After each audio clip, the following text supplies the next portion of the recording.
নজিরবিহীন ঘটনা। ময়নাগুড়ি আসনে বিজেপির দুই প্রার্থীর মনোনয়ন। নমিনেশন জমা দিতে হাজির হয়েছেন এই দুই প্রার্থী।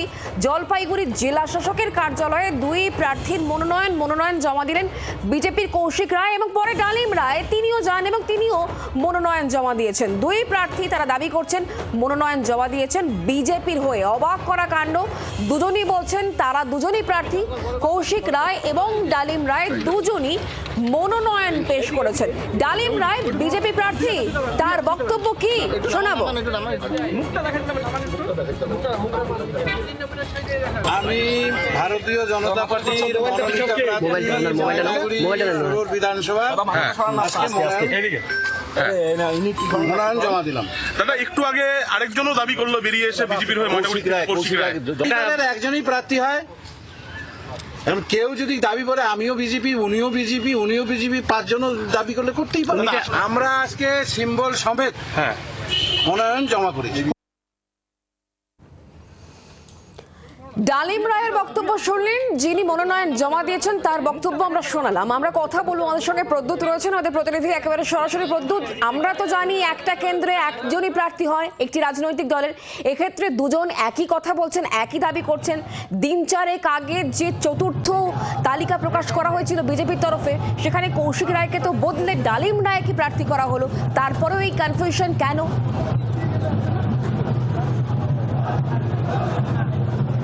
দেখো, এটা নিয়ে কিন্তু প্রশ্ন, কারণ সকালবেলা দেখা গেছে আজ জলপাইগুড়ি জেলা শাসকের কার্যালয়ে নমিনেশন জমা দিতে ঢুকেছেন দুজনই, একজন কৌশিক রায় আর একজন ডালিম রায়। এই দুজনই কিন্তু দাবি করেছেন, আমরা দেখে আসছি, আমরা জি 24 ঘন্টা বারংবার দেখিয়েছি যে এই ময়নাগুড়ি বিধানসভায় দুজন প্রার্থী দাবিদার, কিন্তু সেখানে আজ কিন্তু সিলমোহর দিল। জলপাইগুড়িতে সুকান্ত মজুমদার কেন্দ্রীয় মন্ত্রী এসেছেন এবং রাজ্যের যে নেতারা তারা কিন্তু আজ বিজেপির যারা প্রার্থী রয়েছেন সেই প্রার্থীদের সমর্থনে এই মুহূর্তে মিছিল করছেন জলপাইগুড়ি শহরে। কিন্তু ডালিম রায় তিনিও যেমন নমিনেশন জমা দিয়েছেন, কৌশিক রায়ও কিন্তু নমিনেশন জমা দিয়ে বেরিয়ে মুখোমুখি সংবাদ মাধ্যমের মুখোমুখি জানিয়েছেন যে তিনি বিজেপির হয়েই কিন্তু নমিনেশন দিয়েছেন। কিন্তু আমরা জিজ্ঞেস করেছিলাম তাহলে প্রতীকটা কার, প্রতীক কিন্তু তিনি এড়িয়ে গেছেন, প্রতীক সম্বন্ধে তিনি কিন্তু আমাদের কিছু দেখাতে পারেননি। পাল্টা ডালিম রায় কিন্তু প্রতীক দেখিয়েছেন,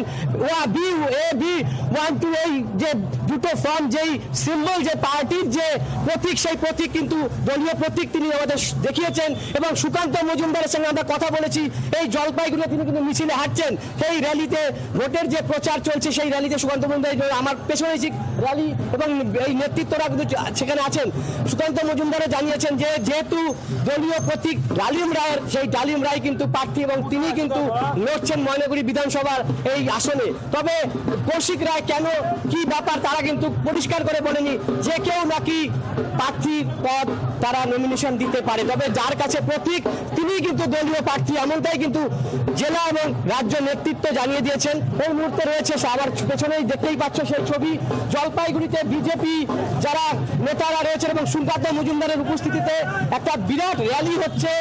বিজেপির সেই র্যালিতে সুকান্ত মজুমদার হাঁটছেন এবং এই যে জলপাইগুড়ির বিধানসভার বিভিন্ন আসনে যে বিজেপি প্রার্থীরা রয়েছেন তাদের যে কর্মী সমর্থক তারা কিন্তু জমায়েত হয়েছেন এবং সেই জমায়েতে কিন্তু দেখাই যাচ্ছে একদিকে যেমন সাংসদ রয়েছেন, অপরদিকে রয়েছেন সুকান্ত মজুমদার কেন্দ্রীয় মন্ত্রী, জেলা সভাপতি সহ যে রাজ্য এবং যে কেন্দ্রীয় নেতৃত্বরা তারা কিন্তু আজ জলপাইগুড়ি শহরে এভাবে র্যালি করছেন।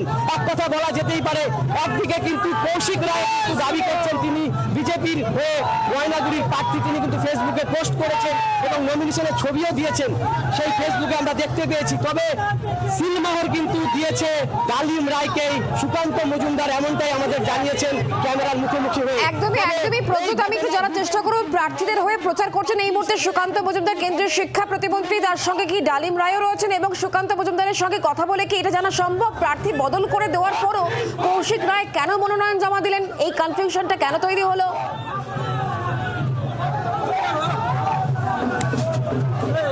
এই মুহূর্তে সরাসরি সুকান্ত রায় আছেন, এই প্রার্থী নিয়ে কি বলবেন, প্রার্থী নিয়ে কি বলবেন, প্রার্থীকে ময়নাগুড়ি প্রার্থীকে আপনি কি বলবেন? ময়নাগুড়ি প্রার্থীকে লাইভে আছি আমরা, ময়নাগুড়ি ডালিম রায়ের সমর্থনে আজকে মিছিল হচ্ছে এবং ডালিম রায়ের নমিনেশন হচ্ছে, প্রার্থী ডালিম রায়। এর মধ্যে আমার দ্বিতীয় প্রশ্ন কি আছে? সুকান্ত মজুমদার কিন্তু সিলমোহর দিয়ে দিলেন যে প্রার্থী ডালিম রায়, কারণ ডালিম রায়ের সমর্থনে মিছিল চলছে এবং বিভিন্ন আসনে যে বিজেপি প্রার্থীরা রয়েছেন তাদের সমর্থনে মিছিল হচ্ছে জলপাইগুড়িতে। আমি মিছিলের ছবি সরাসরি দেখাবো। এই জলপাইগুড়িতে কিন্তু ডালিম রায় ময়নাগুড়ি বিধানসভা আসনে কিন্তু তিনি প্রতীককে পেয়েছে এবং সেই বোঝাই যাচ্ছে যেখানে যেখানে সুকান্ত মজুমদার বলছেন ডালিম রায় তিনি প্রার্থী, তাহলে কৌশিক রায় কেন এই মনোনয়ন জমা দিলেন সে বিষয় নিয়ে একেবারে উচ্চতর নেতৃত্ব তারা কেন কিছু বলছেন না? কেন এই কনফিউশন সকলের সামনে আসছে? এই প্রশ্নই তো ঘুরে ফিরে আসছে। প্রদ্যুৎ, একদমই তাই। দেখো, কৌশিক রায়ের ব্যাপারে কিন্তু বিস্তারিত তিনি কেউই বলতে চাচ্ছেন না, কারণ সেটা তার ব্যক্তিগত ব্যাপার।